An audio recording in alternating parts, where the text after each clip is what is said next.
ನಿರ್ಮಾಣಕ್ಕೆ ಇಂಥವೆಲ್ಲ ಅಂದ್ರೆ ಉದ್ಯೋಗಗಳನ್ನು ಸೃಷ್ಟಿ ಮಾಡುವಂಥದ್ದು. ಈ ಆಟೋ ರಿಕ್ಷಾ, ಹಾಲ್ ಟ್ಯಾಂಕರು, ಮತ್ತು ನಿಮ್ಮ ಮಕ್ಕಳು ಎಲ್ಲಿಯಾದರೂ ಹೊರದೇಶ ವಿದೇಶಗಳಲ್ಲಿ ಮೆಡಿಕಲ್ ಕಾಲೇಜುಗಳಲ್ಲಿ ಓದ್ತಿದ್ರೆ ಅಂಥವ್ರಿಗೂ ಸಹಿತ ಇದು ನೆರವಾಗ್ತದೆ.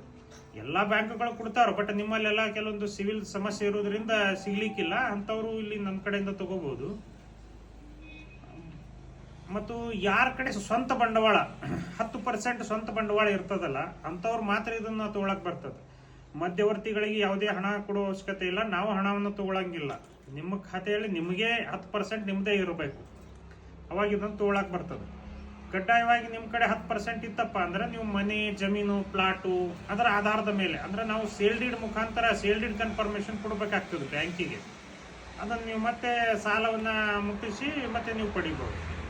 ಇದನ್ನ ಯಾವ ತರ ಪಡಿಬೇಕಪ್ಪ ಅಂದ್ರೆ ನಿಮ್ಗೆ ಇವು ಬ್ಯಾಂಕ್ ವರ್ಕಿಂಗ್ ಡೇ ಇರಬೇಕು, ಮತ್ತು ಸರ್ಕಾರದ್ದು ಉಪನೋಂದಣಾಧಿಕಾರಿಗಳ ಕಚೇರಿ ಸಬ್ ರಿಜಿಸ್ಟರ್ಗಳು ಚಾಲ್ತಿ ದಿನಗಳಿರಬೇಕು, ರಜಾ ದಿನಗಳು ಹೊರತುಪಡಿಸಿ. ಒಂದು 90ರಿಂದ 100-250 ದಿವಸಗಳ ಒಳಗೆ ಪಡಿಲಕ್ಕೆ ಅನುಕೂಲ ಆಗ್ತದೆ ನಿಮಗೆ. ಇಲ್ಲಿ ಟ್ರಸ್ಟ್ನವರು ಯಾವುದೇ ಹಣ ತಗೊಳಂಗಿಲ್ಲ. ಮತ್ತು ಇಲ್ಲಿ ಸಿವಿಲ್ನು ನಿಮ್ಗೆ ಇಲ್ಲಿಲ್ಲ ಅಂದ್ರೂ ನಡೀತದೆ.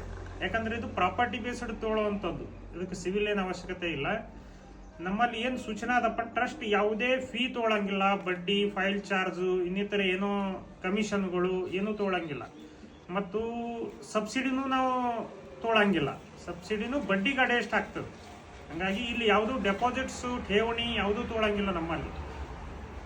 ಮತ್ತು ಇದು ಸಾಲ ಏನಾಗ್ತದೆ, ಬ್ಯಾಂಕ್ ನೀಡುತ್ತದೆ. ಬ್ಯಾಂಕ್ ನೀಡೋದ್ರಿಂದ ಆ ಸಾಲದ ಬಡ್ಡಿ ಏನಾಗಿರ್ತದಲ್ಲ ಅದು ಸಬ್ಸಿಡಿಗೆ ಜಮಾ ಆಗಿಬಿಡ್ತದೆ. ಸಬ್ಸಿಡಿ ಹಣ ಬಡ್ಡಿಗೆ ಜಮಾ ಆದಂಗೆ. ನಮ್ಮದು ಮೂಲ ಉದ್ದೇಶ ಜನಸಾಮಾನ್ಯರಿಗೆ ಕೆಲವೊಬ್ಬರಿಗೆಲ್ಲ ಉದ್ಯೋಗಗಳನ್ನು ಸೃಷ್ಟಿಯಾಗಲಿ, ಸ್ವಂತ ಕಾಲ ಮ್ಯಾಗ ಅವರು ನಿಲ್ಲಿ ಅನ್ನುವಂಥದ್ದು ಉದ್ದೇಶಕ್ಕೆ ಈ ಯೋಜನೆ ಮಾಡ್ತಾ ಇರುವಂಥದ್ದು. ಮತ್ತು ಇದ್ರ ರಿಸರ್ವೇಷನ್ ಕ್ಯಾಟಗರಿ ಇದೆ. ಇದರಲ್ಲಿ SC ST ಪ್ರವರ್ಗ 1 3rd B ಇಷ್ಟು ಜಾತಿಗಳ ಅಷ್ಟೇ ಸಬ್ಸಿಡಿಗಳು ಬರ್ತವೆ. ಅಂಥವ್ರು ಮಾತ್ರ ಅರ್ಜಿ ಹಾಕಬೇಕು.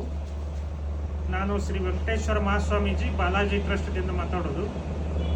ಏನೇ ಮಾಹಿತಿ ಬೇಕಾದರೂ ನಮ್ಗೆ ನೇರವಾಗಿ ಭೇಟಿ ಆಗಬೇಕಾ ಅಂದರೆ ನಾನು ಜಳಕಿ ಒಳಗಿರುತ್ತೇನೆ. ತಾವು ಭೇಟಿಯಾಗಿ ಮುಖಾಮುಖಿ ಚರ್ಚೆ ಮಾಡಿ ಪ್ರಾಮಾಣಿಕತೆಯಿಂದ ಇದನ್ನೆಲ್ಲ ಕೆಲಸ ಮಾಡ್ಕೊಂಡು ಹೋಗ್ಬೇಕಾಗ್ತದೆ. ಯಾರಿಗೂ ಮಧ್ಯದಲ್ಲಿ ಹಣ ಕೊಡಬೇಡ್ರಿ. ಯಾರೂ ಹಣ ನಮ್ಮಲ್ಲಿ ಕೊಡೋಂಗಿಲ್ಲ. ನಮ್ಮ ಹೆಸರು ಹೇಳಿ ಯಾರು ಕೇಳ್ತಿದ್ರು ಕೊಡಬೇಡ್ರಿ. ಇದು ಯಾರಿಗೂ ಹಣ ಕೊಡುವ ಅವಶ್ಯಕತೆ ಇಲ್ಲ. ತಾವು ತಮ್ಮ ಆಸ್ತಿಗಳು, ತಮ್ಮ ಭದ್ರತೆಯೊಂದಿಗೆ ನೀವು ಹಣ ತಗೊಂಡು ನೀವೇ ಬಳಸಿ ನೀವೇ ಉದ್ಯೋಗಗಳನ್ನು ಸೃಷ್ಟಿ ಮಾಡುವಂಥದ್ದು. ನಮಸ್ಕಾರ.